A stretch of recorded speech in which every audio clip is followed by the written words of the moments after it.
Drama serial मुकद्दर का सितारा में आखिरकार हादिया की जान को खतरा हो ही गया। शीना जो कि हादिया को धक्के मारकर घर से बाहर तो निकाल देती है, लेकिन उसे इस बात का इल्म नहीं है कि इस बार फैजान का बहुत बुरा अंजाम होने वाला है। उधर राजी जिसने इस बार सोच रखा है कि वो कभी भी माफ नहीं करेगा फैजान को और फैजान की सारी हकीकत आखिरकार सबके सामने लेकर आएगा। आने वाली किसकी मुकम्मल कहानी में आप सभी दोस्त देखेंगे।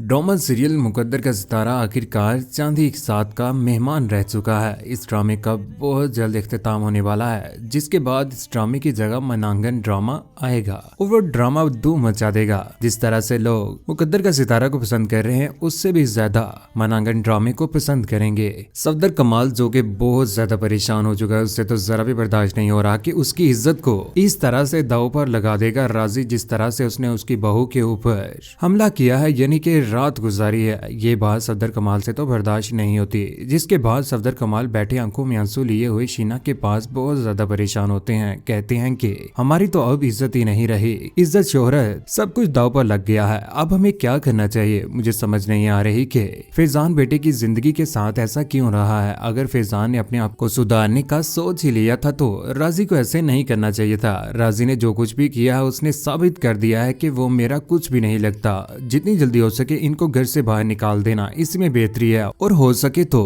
अलीम भाई को भी कॉल करके बता देना उनकी बेटी की करतूत। ये बात सुनने के बाद शीना तो बहुत ज्यादा खुश होती है, क्योंकि वो तो यही चाहती है कि अलीम के घर में आग लगे।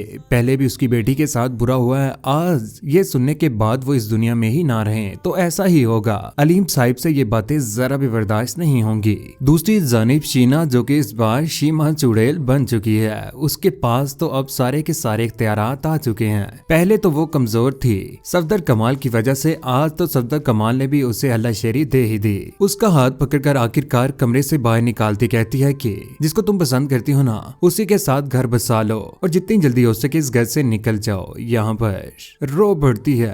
आदि भी कहती है कि मेरे माँ बाप जीते जी मर जाएंगे, वो सह नहीं पाएंगे, आप ऐसे मत करें। उससे चक्कर चलाने से पहले तुम्हें अपने माँ बाप का सोचना चाहिए था और उनके बूढ़ेपन की शर्म कर लेनी चाहिए थी। वो दोनों एक दूसरे के साथ बातें कर रहे होते हैं। यहाँ पर आखिरकार फैजान भी आ जाता है। फैजान को देखकर फैजान की तरफ लपकती है, कहती है कि फैजान अच्छा हुआ आप आ गए, देखो ना शीना आंटी मुझे इस घर से निकाल रहे हैं। यहाँ पर फैजान जो कि वो तो यही चाहता है कि हादिया उसकी जिंदगी से निकल जाए, जिसके बाद वो रमशा को इस घर में लाकर उसी के साथ जिंदगी गुजारे। फैजान कहता है कि चले जाओ यहाँ से, मुझे तो इस बात का भी यकीन नहीं है कि ये बच्चा मेरा है या राजी का। यही बात सुनने के बाद हादिया को बहुत ज्यादा गुस्सा आता है, उससे ये बात जरा भी बर्दाश्त नहीं होती। गुस्से में आकर जोरदार थप्पड़ मार देती है फैजान के और कहती है कि जा रही हूँ मैं, और सारी जिंदगी यहाँ पर कदम भी नहीं रखूंगी, सोचना भी मत कि मैं यहाँ पर आई हूँ, हमेशा हमेशा के लिए यहाँ से जा रही हूँ। आखिरकार हादिया घर छोड़ने के बाद घर से निकल आती है। रोड के ऊपर आंखों में आंसू लिए हुए बहुत ज्यादा तन्हा होती है, लेकिन इस बार वो अपने बाबा की इज्जत भी बचाएगी और वो अपनी इज्जत भी,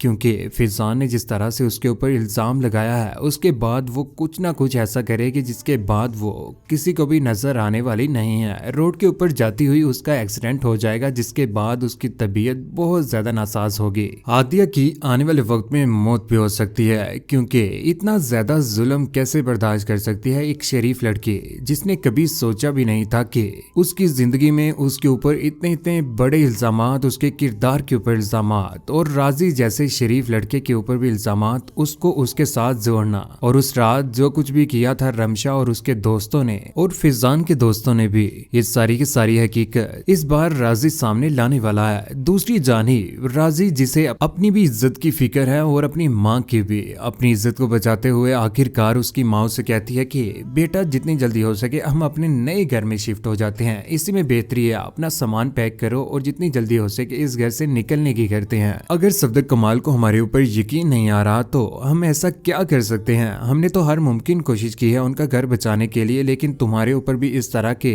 इल्जामात लगना मुझसे बर्दाश्त नहीं हो रहा। आखिरकार वो पैकिंग करने के बाद घर से निकलने ही लगते हैं। सामने शीना आती है, क्योंकि इस बार जाते जाते राजी की माँ सफदर कमाल के साथ मुलाकात तो करना चाहती ही है, लेकिन शीना ये सब कुछ नहीं होने देती। कहती है कि आप निकल जाएं, आपके साथ हम किसी किस्म की भी बात नहीं कर सकते, बेहतर होगा कि आप चले जाएं, ऐसा ना हो कि मैं गार्ड को बुलाकर आप लोगों को धक्के मारकर इस घर से निकाल दूं। आखिरकार वो घर छोड़कर चले ही जाते हैं, जिसके बाद बाद शीना उस घर में बहुत ज्यादा खुश होती है और वो आग लगाने के लिए आखिरकार अलीम अंकल को भी कॉल कर ही देती है। कहती है कि आपकी बेटी ने बहुत बड़ा कारनामा सर अंजाम दिया है, हमें तो इस बात की उम्मीद भी नहीं थी। अलीम अंकल ये बात सुनने के बाद परेशान हो जाते, कहते हैं कि ऐसा क्या हुआ है। जिसके बाद वो कहती हैं कि आपकी बेटी ने एक रात बाहर गुजारी है और वो भी वो रात राजी के साथ गुजारी है। ये बात सुनने के बाद अलीम अंकल अपने दिल के ऊपर हाथ रख लेते हैं। आखिरकार उन्हें अटैक आ ही जाता, जिसके बाद वो रोड के ऊपर गिर जाते हैं। वहां पर सभी लोग बहुत ज्यादा परेशान भागे उनके पास आते हैं, आकर उनको उठाते हैं और हॉस्पिटल में पहुंचा देते हैं। लेकिन अलीम साहिब के पूरे खानदान के ऊपर आखिरकार बुरा वक्त आ ही गया।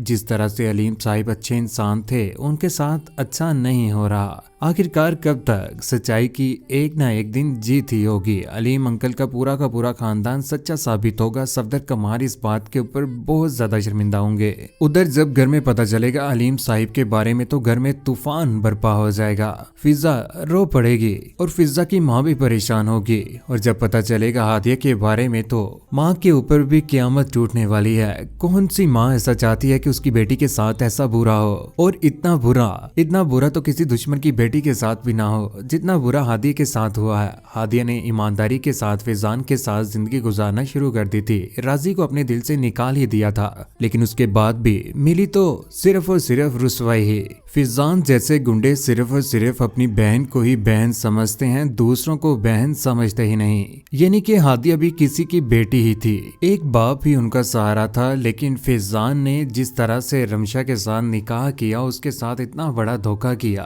और आज उसको घर से भी बाहर निकाल दिया। लेकिन सच की हमेशा जीत ही होगी। फिजा का सच, हादिया का सच सबके सामने आने वाला है, जिसके बाद शीना चुड़ैल सबसे माफी मांगेगी। लेकिन नताशा जो कि राजी के बगैर रह ही नहीं सकती, बहुत ज्यादा रो रही है। उसके बाबा से समझाने की कोशिश करते हैं कि राजी अच्छा नहीं है, लेकिन नताशा इस बात को कैसे माने। उसके दिल के ऊपर वार हो चुका है। ये बात उसे गवारा ही नहीं लगती कि राजी को बुरा कहा जाए, क्योंकि राजी जैसा शरीफ इंसान इस दुनिया में तो है ही नहीं, जो अपना नहीं बल्कि दूसरों का भला पहले सोचता है। जिस तरह से उसने सोचा कि फिजा के साथ भी अच्छा करने की कोशिश करेगा, हादिया के साथ भी, लेकिन अनजाने में दूसरों को वो बात बुरी लग जाती है। आने वाले वक्त में नताशा के साथ ही राजी की शादी होने वाली है, क्योंकि नताशा ने अपना जीना और मरना राजी के नाम कर दिया था। लेकिन इस ड्रामे की लास्ट एक साथ में कुछ यूं होगा। सफदर कमाल के सामने जब सारी की सारी हकीकत आएगी फैजान की और उसकी माँ की भी, कि वो चाहते ही नहीं थे कि फिजा हादिया अपनी जिंदगी में खुश रहें। उसके बाद शीना रोएगी, चीखेगी, चिल्लाएगी और माफी भी मांगने की कोशिश करेगी। लेकिन सफदर कमाल इस बार उनका बहुत बुरा अंजाम करने वाले हैं, क्योंकि हादिया के चले जाने के बाद सफदर कमाल को बहुत ज्यादा अपने ऊपर गुस्सा आएगा कि उसने